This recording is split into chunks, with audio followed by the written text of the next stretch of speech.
only on two. It's a controversial question. Should sperm donors in Illinois be allowed to stay anonymous?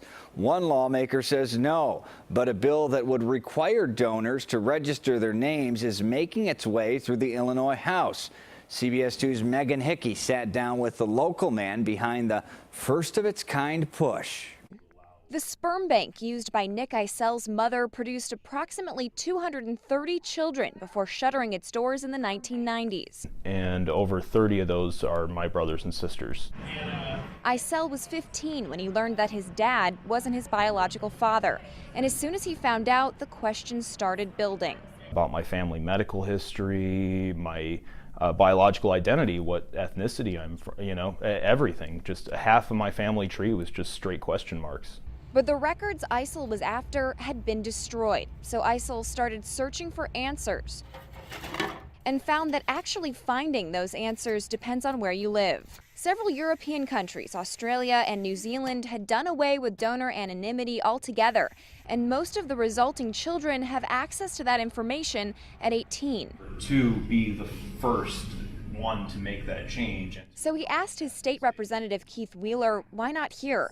Wheeler filed House Bill 2140 in February. It would require Illinois sperm banks to keep records of the name and contact information of each sperm donor for 50 years. In an industry where nameless has long been a guarantee. So I think there are pros and cons to it. Embryologists like Rachel Watterson, who works with these donor specimens, worries that the change would impact the number of people willing to donate.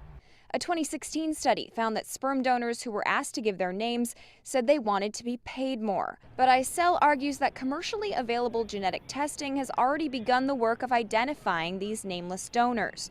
And Watterson agrees. Both the donor and the parents chose that.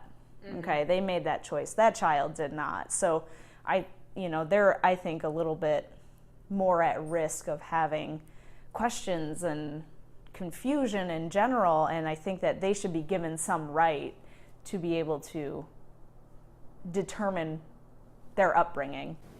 Now, there are some sperm banks that already keep these records indefinitely, but it is not a requirement. Isel has also taken the issue up with the FDA to make this a national requirement. His initial petition was denied, but he is currently in the process of appeals. In the newsroom, Megan Hickey, CBS 2 News. All right, Megan Hickey, thank you.